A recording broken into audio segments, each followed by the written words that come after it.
वो अगर आना भी चाहें तो बीजेपी तैयार नहीं है ना।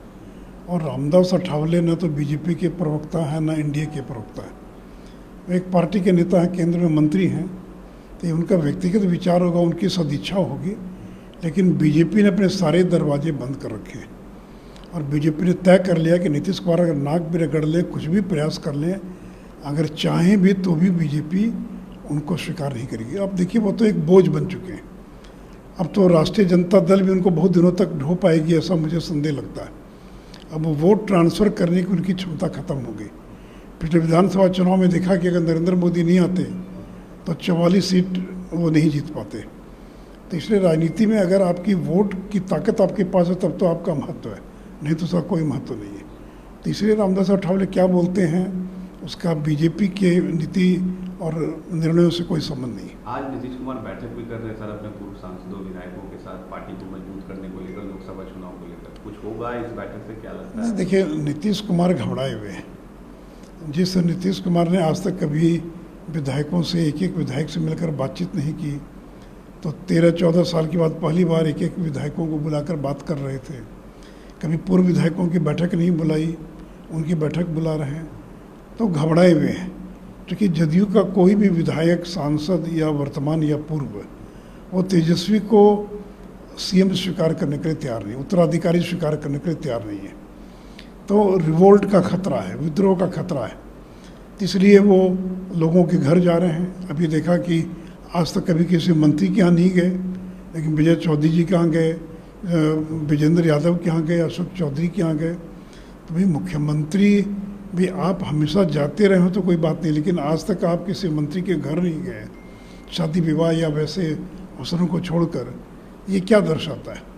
ये दर्शाता है कि वो घबराए हुए, कि पार्टी में नाराज़गी बढ़ती जा रही है, कोई टूट ना हो जाए, उसी को रोकने के लिए सारा प्रयास उनका है। सर ईडी ने बंगाल में जो शिक्षक घोटाला हुआ था उसमें अभिषेक बनर्जी का नाम चार्जशीट में डाला है, और अब आरजेडी जो है ईडी के डायरेक्टर के एक्सटेंशन पर सवाल खड़े कर रही है कि बीजेपी की क्या मंशा है, इससे साफ हो गई है। अभी सुप्रीम कोर्ट ने एक्सटेंशन दिया ना, अगर 15 सितंबर तक की अनुमति दी है तो आरजेडी को तो इसमें बोलने का कोई अधिकार नहीं। ये तो सुप्रीम कोर्ट ने अनुमति दी है।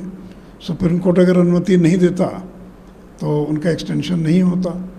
तो इसलिए आरजेडी वाले तो इसलिए परेशान हैं कि लालू यादव, तेजस्वी यादव, उनके पूरे परिवार पर दर्जनों मुकदमे चल रहे हैं और इसलिए वो घबराएगा। और देखिए कोई ईडी का डायरेक्टर आ जाए, वो थोड़ी मुकदमे बंद कर देगा, और उसका क्या संबंध है?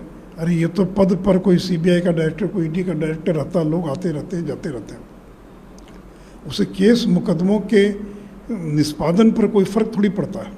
तो अगर इनको ये लगता है कि ये हट जाए तो, लेकिन अब तो सुप्रीम कोर्ट ने अनुमति दी है, तो जो भी ना आएगा वो छोड़ेगा थोड़ी। जो सारे मामले इनके परिवार के खिलाफ में है उस पर तो कार्रवाई होगी ही ना।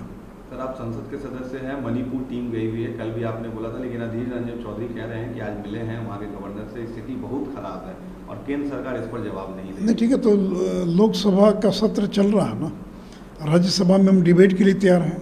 अपनी बात को कहें राज्यसभा के अंदर, क्यों भाग रहे हैं? आज 8-10 दिन से सदन का समय क्यों जाया कर रहे हैं? क्यों सदन को चलने नहीं दे रहे हैं? और जब नो कॉन्फिडेंस मोशन आ गया तो भी सदन को बाधित कर रहे हैं। तो और प्रधानमंत्री जी ने तो एक बार बयान दिया ही है। तो ये देखिए पॉलिटिकल टूरिज्म है, घूमने चले गए और 2.5 महीने के बाद गए। घटना तो मई से चल रही, मई बीत गया, जून बीत गया, जुलाई बीत गया, तो विपक्ष को 3 महीने के बाद आया मणिपुर की यात्रा करना। तो इसलिए देखिए मणिपुर की स्थिति वास्तव में हम सभी लोगों के लिए चिंताजनक रही है। जो घटनाएं घटी बाकी घटी, कि सरकार पूरा प्रयास कर रही है और उस मामले को, और पिछले दिनों में, पिछले 10-12-15 दिनों में कोई भी हत्या का, कोई नई मृत्यु का कोई समाचार नहीं आया है। तो पहले की तुलना में स्थिति काफ़ी हद तक नियंत्रण में है।